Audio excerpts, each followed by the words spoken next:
No sé cuántas veces me quedé mirando el portón sin esperar a nadie, solo por costumbre. Me llamo Elena. Tengo 61 años y durante mucho tiempo pensé que ya lo había perdido todo. Después de perder a Julián, todo en mi vida quedó suspendido en ese silencio que nadie nota, pero que pesa más que cualquier grito.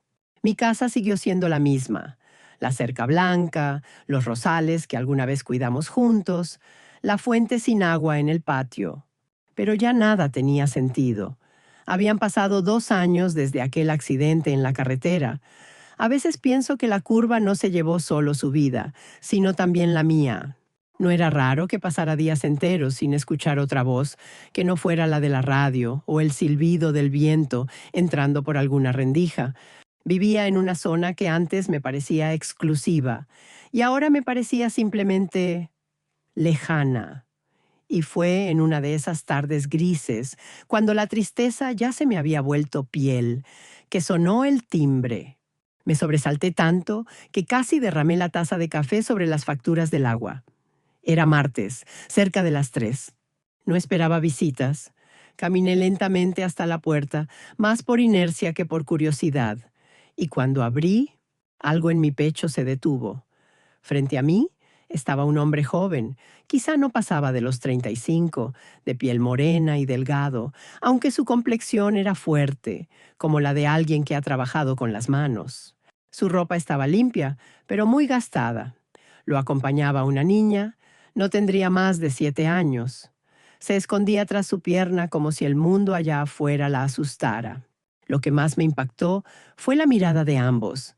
Era una mezcla de necesidad, dignidad y una tristeza antigua que no se podía disimular. No dijeron mucho al principio. El hombre, con una voz suave pero firme, me explicó que había notado el jardín descuidado y que, si no me molestaba, él podría encargarse de limpiarlo, revivirlo, a cambio de un plato de comida. No pedía dinero, solo una oportunidad. Dijo que sabía de plantas, que había trabajado como jardinero y que su hija llevaba 2 días sin comer. Yo no supe qué decir. Había algo en la forma en que él se expresaba que no coincidía con su ropa ni con su situación. Una educación en su tono, un respeto que me desarmó. Y en la niña había una dulzura que no merecía pasar hambre. Recuerdo que solo me hice a un lado y les dije que pasaran. No fue caridad, fue instinto, una sensación difícil de explicar, como si de repente el silencio de mi casa necesitara ser roto por voces reales, por pasos nuevos, por vida. Los llevé a la cocina, preparé algo sencillo. Mientras la niña comía con una calma que me partía el alma, el hombre no dejaba de observar cada rincón, no con curiosidad, sino como quien entiende los detalles, como quien ha vivido entre ellos. Comió poco. Esperó a que su hija terminara antes de probar bocado. Pregunté su nombre. Me dijo que se llamaba Elías y su hija, Alma. No pregunté más. No en ese momento. Después de almorzar, lo llevé al cobertizo donde estaban las herramientas de Julián. No las había tocado desde su muerte. Solo verlas ahí, llenas de polvo, me provocó una punzada de algo entre dolor y nostalgia. Elías las miró como si fueran reliquias. Las tomó con cuidado, las evaluó, y por primera vez vi una luz en sus ojos. Me dijo que con eso podía trabajar perfectamente. Ese mismo día comenzó a limpiar la maleza. No quise interrumpirlo. Solo me quedé en la ventana mirándolo. Sus movimientos eran precisos, respetuosos, como si en lugar de podar plantas, estuviera cuidando vidas. Alma jugaba cerca, dibujaba flores en una libreta pequeña que traía consigo. Más tarde supe que había sido de su madre. En su forma de sostener los lápices, en su manera de concentrarse, también había una historia. Esa noche, cuando se fueron, me quedé sentada en el borde de la cama mirando mis manos. Pensaba en Julián, en cómo él también solía decir que la tierra hablaba, que solo había que saber escucharla. Me pregunté si él habría abierto la puerta como yo lo hice. Tal vez sí, o tal vez, desde donde esté, fue él quien hizo que tocaran ese timbre justo ese día. justo cuando más lo necesitaba. A la mañana siguiente, desperté más temprano de lo habitual. Abrí las cortinas del cuarto, algo que no hacía desde hace meses. La luz de la mañana entró sin pedir permiso, acariciando las paredes y devolviéndole algo de color a esa habitación donde tanto había llorado en silencio. Fui directo a la ventana que da al jardín, con la sensación extraña de querer ver algo distinto, como si parte de mí esperara que todo hubiera sido un sueño. Pero ahí estaban los rastros, la tierra removida, las hojas reunidas en montones ordenados, las herramientas recostadas con cuidado en el borde del sendero. Y ahí, de pie, estaba Elías, trabajando en silencio, concentrado, como si el jardín fuera un lugar sagrado. Me preparé un café y me senté en la terraza sin decir nada. Solo lo observaba. El viento movía las hojas secas y el sonido de las tijeras de podar parecía marcar un nuevo ritmo en aquella casa que llevaba demasiado tiempo detenida. Pasaron varios días así. Él llegaba en la mañana con Alma, trabajaba todo el día y se iba con el último sol. Yo comencé a abrir espacios, cocinaba un poco más, limpiaba cosas que había ignorado durante años. No hablábamos mucho, pero el silencio entre nosotros no era incómodo. Era un silencio lleno de respeto, de gratitud, de algo que aún no sabía nombrar. Un día me acerqué al jardín y noté algo distinto. Había pequeñas flores creciendo en lugares donde antes solo había maleza. No eran compradas, eran rescatadas. Elías tenía esa capacidad de devolverle la vida a lo que otros daban por perdido. Y eso, de alguna forma, también me estaba pasando a mí. Alma, mientras tanto, se había convertido en una presencia cálida dentro de la casa. Me mostraba sus dibujos, me seguía a la cocina, me preguntaba por las flores. Tenía una curiosidad limpia, de esas que no nacen del capricho, sino de la ausencia. Su voz era suave, pero su presencia fuerte. En ella había una mezcla de inocencia y sabiduría que solo tienen los niños que han conocido el dolor demasiado pronto. Una tarde, mientras me ayudaba a regar unas plantas, me dijo que su mamá solía dibujar flores igual que ella, que su papá le enseñaba todo lo que su mamá le había enseñado a él. Esa frase me quedó grabada. Era como si aquella niña llevara dentro un legado más grande que su edad. Y entonces empecé a preguntar, a querer saber más. Una noche, ya en mi habitación, me senté con una libreta y empecé a escribir recuerdos, cosas de Julián que creía olvidadas, frases, gestos, anécdotas simples. Era como si ese jardín, al volver a florecer, me estuviera devolviendo partes de mí que se habían quedado enterradas bajo la tristeza. Me di cuenta de algo que me sorprendió. No extrañaba solo a Julián. Extrañaba tener una rutina compartida, una razón para preparar el desayuno, una voz en la casa, una risa que llenara los vacíos. Y, sin darme cuenta, esas cosas estaban volviendo. Primero en forma de pasos pequeños de niña por el corredor, luego en forma de tierra fresca con olor a esperanza. Había noches en que me costaba dormir, pero ya no por angustia, sino por una especie de ansiedad buena, como la que se siente antes de una buena noticia. Y todo eso había empezado el día que toqué esa puerta. El día que decidí abrirla, sin saber que con ese gesto estaba dejando entrar algo mucho más grande que un simple trabajador. Aún no sabía quién era realmente Elías, pero empezaba a entender quién estaba volviendo a ser yo. Porque a veces no es que la vida te arrebate todo, a veces simplemente te suspende, te congela, y necesitas algo o alguien que te mire con la calma suficiente para ayudarte a descongelarte, a permitirte florecer de nuevo. Ese jardín no solo estaba cambiando por fuera, lo estaba haciendo también por dentro. Y por primera vez, después de tanto tiempo, me sentí viva. El día que lo vi reparar la fuente del jardín, entendí que Elías no venía a pedir, venía a devolver. No lo había notado antes, pero cada piedra que colocaba, cada flor que reubicaba, cada línea de tierra que delineaba con paciencia, no era solo trabajo, era gratitud silenciosa. No lo hacía por deber, lo hacía con devoción. Aquel día trajo consigo herramientas nuevas. No sé de dónde las sacó. Supuse que alguien se las había prestado. Lo vi inclinarse frente a la fuente con la misma delicadeza con la que alguien acomoda flores en la tumba de un ser querido. No hacía falta que me explicara nada. Su cuerpo hablaba por él. Se arrodilló, limpió con una esponja la piedra desgastada, y poco a poco la fuente volvió a tener vida. El sonido del agua cayendo por primera vez en años me estremeció. Me trajo recuerdos de noches de vino con Julián en la terraza, de risas sueltas, de la vida antes del silencio. Esa misma tarde, Alma me pidió ayudar en la cocina. La observé de reojo mientras pelaba unas zanahorias con una concentración que me conmovió. No hablaba mucho, pero tenía una manera de habitar el espacio que me hacía sentir acompañada. Me recordó a mí de niña, ayudando a mi abuela a preparar sopas. Hay algo en esos gestos simples que une generaciones. Esa noche no pude evitarlo. Le pregunté a Elías, con la misma suavidad con la que uno pregunta por una herida que aún sangra, qué había pasado con la madre de Alma. No buscaba detalles, solo deseaba entender. Él bajó la mirada. Sus dedos apretaron con más fuerza la taza de té que le había servido. No habló de inmediato, pero cuando lo hizo, cada palabra fue como una piedra cayendo en un estanque muy hondo.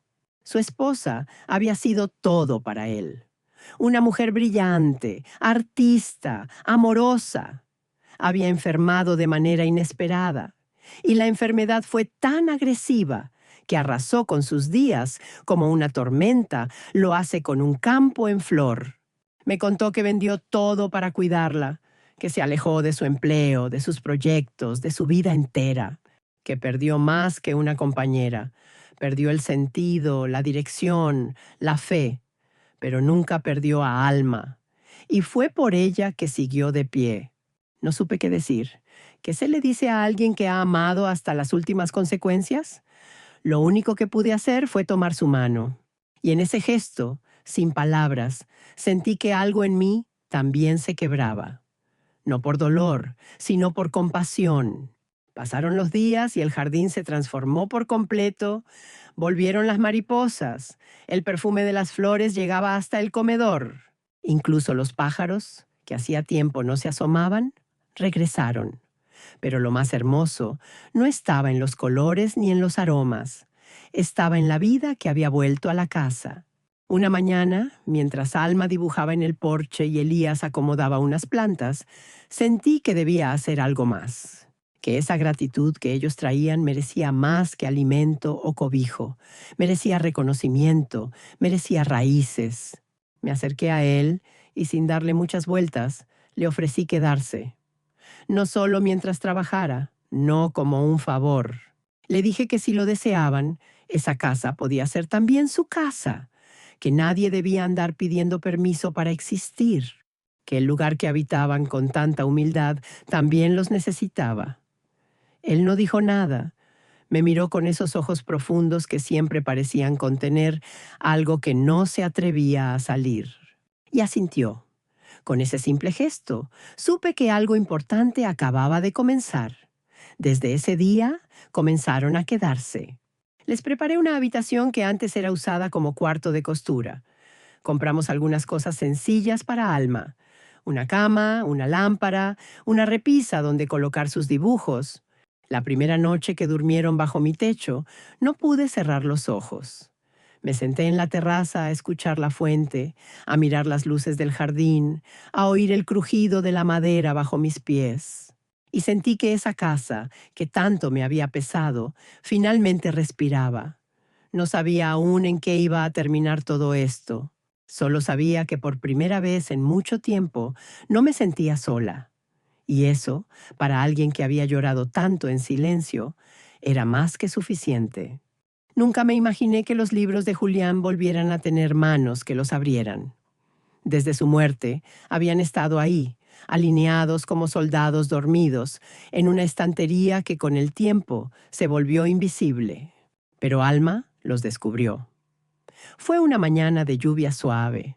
Yo estaba ordenando la biblioteca para dejar espacio libre, una excusa más para no pensar en nada, cuando la niña entró con sus botas mojadas y se quedó fascinada mirando los lomos de los libros.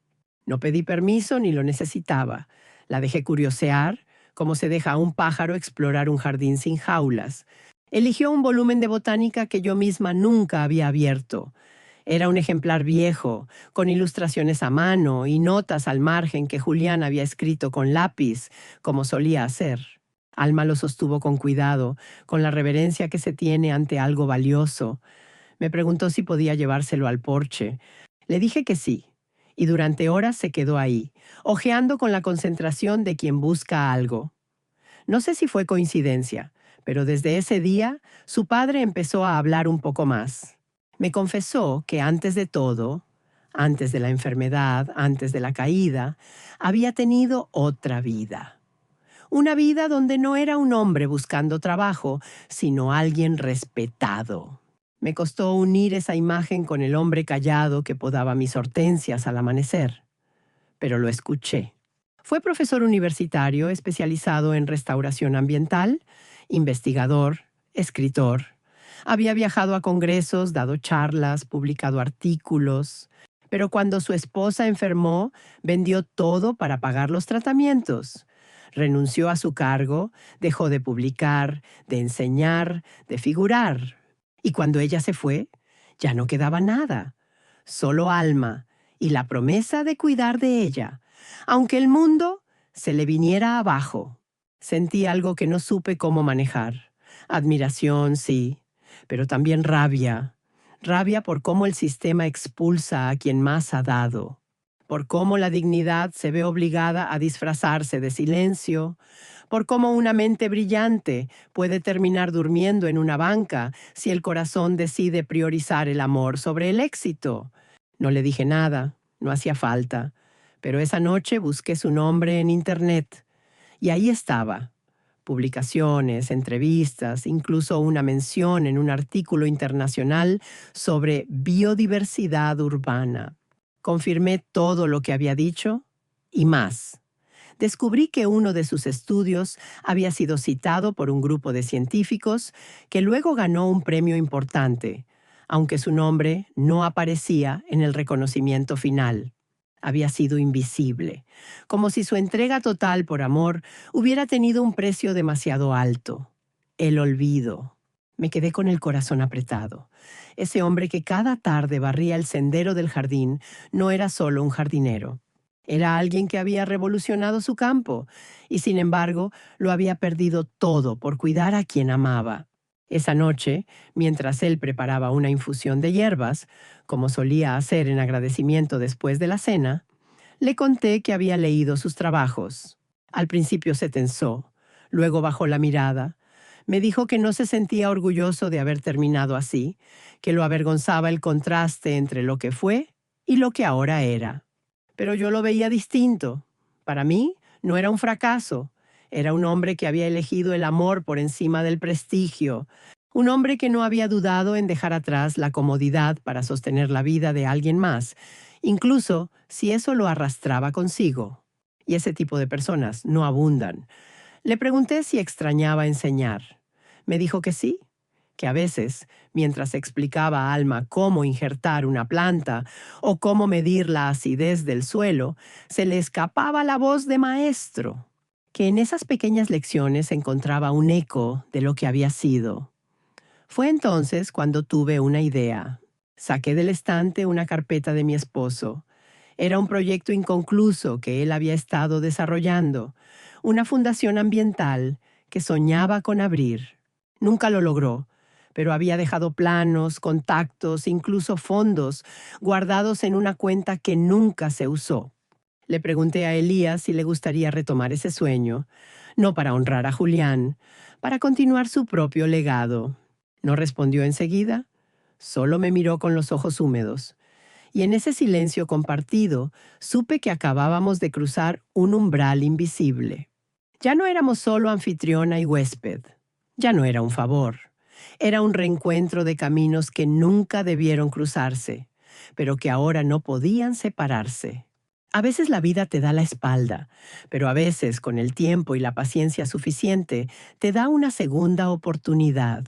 Y no siempre se parece a lo que esperabas. A veces llega en forma de una niña que lee libros de botánica bajo la lluvia, o en la figura de un hombre que planta flores con manos temblorosas, o en una mujer que, sin saber cómo, vuelve a mirar la vida de frente. Y en ese jardín, bajo la luna, sentí que algo más grande nos estaba uniendo. No sabía aún a dónde nos llevaría, pero sabía que no quería volver atrás.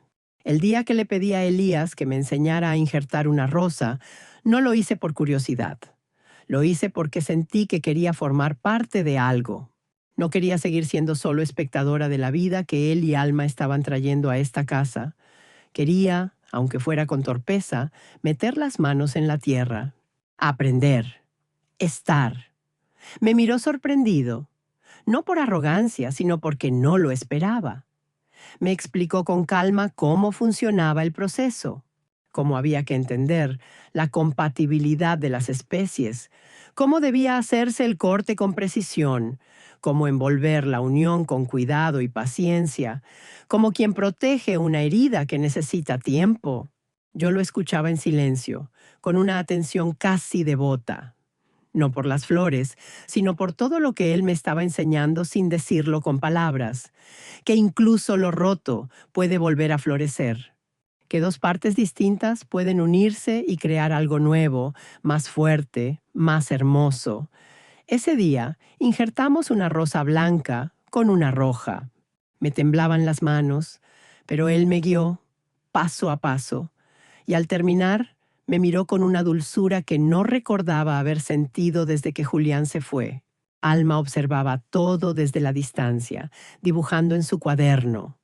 Cuando terminamos, se acercó y nos mostró su dibujo. Un rosal con flores de distintos colores creciendo desde una misma raíz. La metáfora era demasiado clara y demasiado perfecta.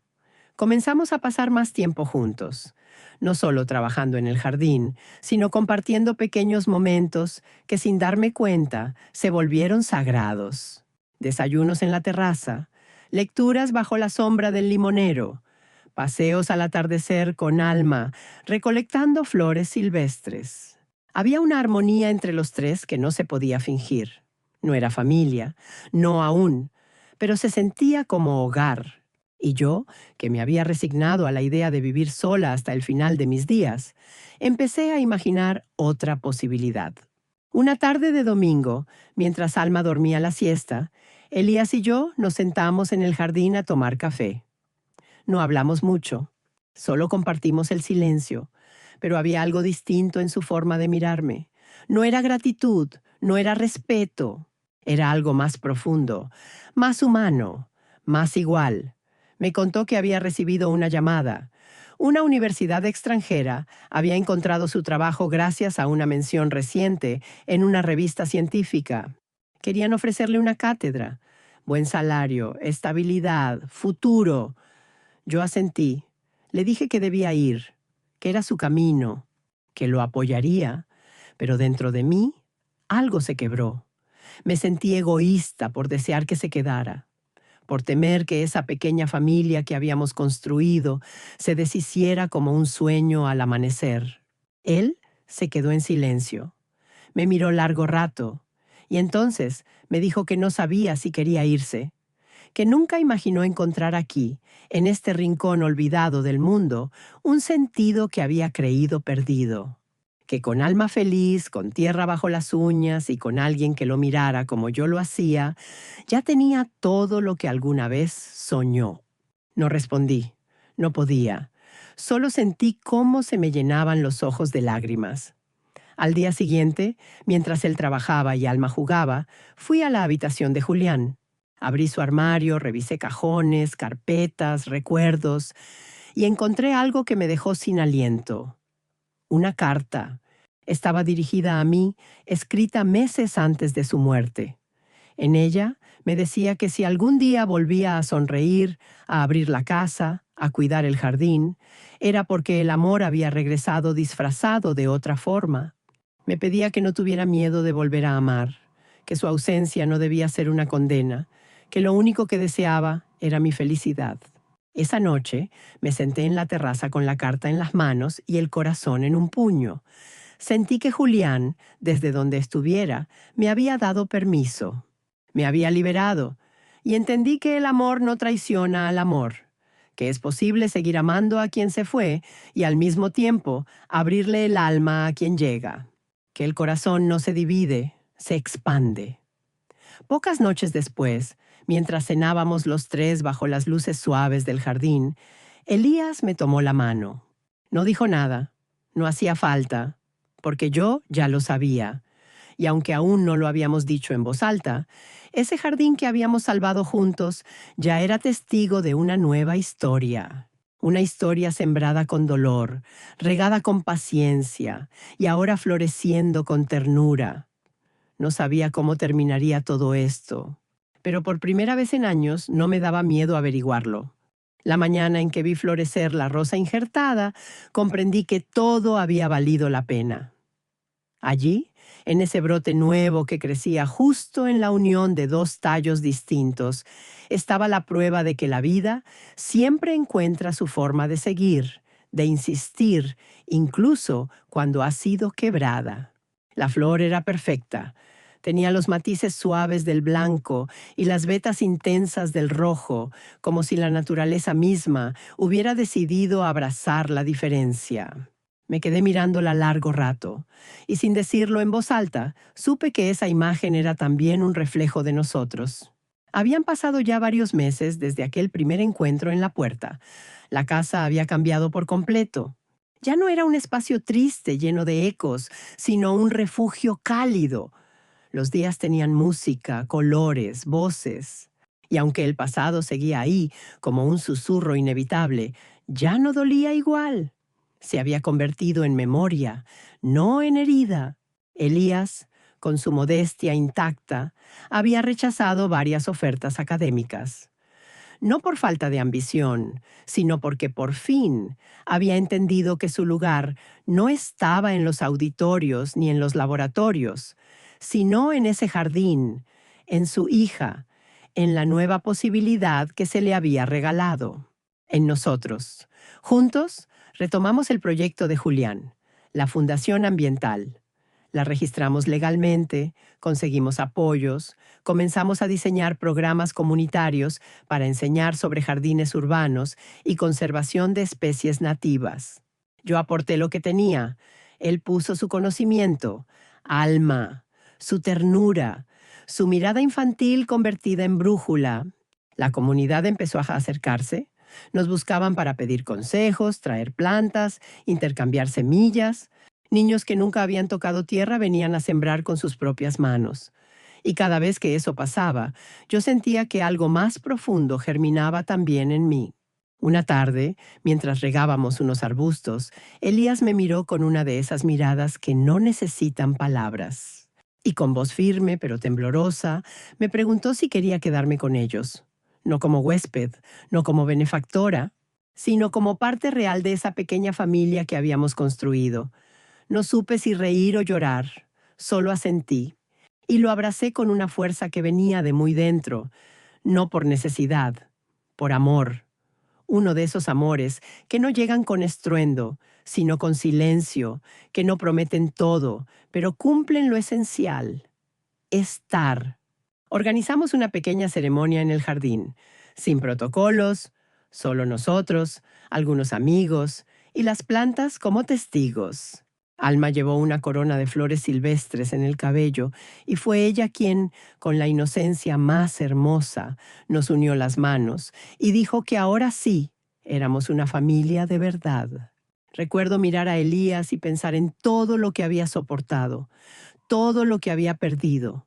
Y sin embargo, ahí estaba, entero, vivo, amando. Y yo, que creía haber cerrado todas las puertas del corazón, las había abierto de nuevo, sin miedo, sin dudas. La fundación creció, los días se llenaron de actividad. La risa de Alma se volvió el sonido más constante en las mañanas. Aprendí a podar, a injertar, a reconocer el lenguaje de las plantas. Y aprendí también que el amor, cuando es sincero, no necesita explicaciones. Se siembra, se cuida, se deja florecer. Elías me decía que yo lo había rescatado, pero en realidad fue al revés. Él y Alma me devolvieron la vida. Me enseñaron que el dolor no es el final, sino a veces el punto donde comienza una nueva historia. Que las pérdidas nos vacían, sí, pero también nos preparan para recibir de nuevo, de forma más profunda. A veces me siento en la terraza al final del día, con una taza de té entre las manos, y los observo jugar en el jardín. Veo a Alma correr entre las flores, a Elías acomodar las herramientas con su perfección casi poética. Y me digo que estoy exactamente donde debo estar. Ese jardín que estuvo tanto tiempo abandonado, hoy es un paraíso. Pero más allá de las flores y los caminos de piedra, lo más importante es lo invisible, lo que crece por dentro, lo que no se puede podar ni secar, el amor cultivado con paciencia, el hogar construido sin planes, la familia nacida sin sangre, pero con alma. Y si alguna vez alguien me preguntara cómo comenzó todo, solo respondería lo que siempre me digo en silencio.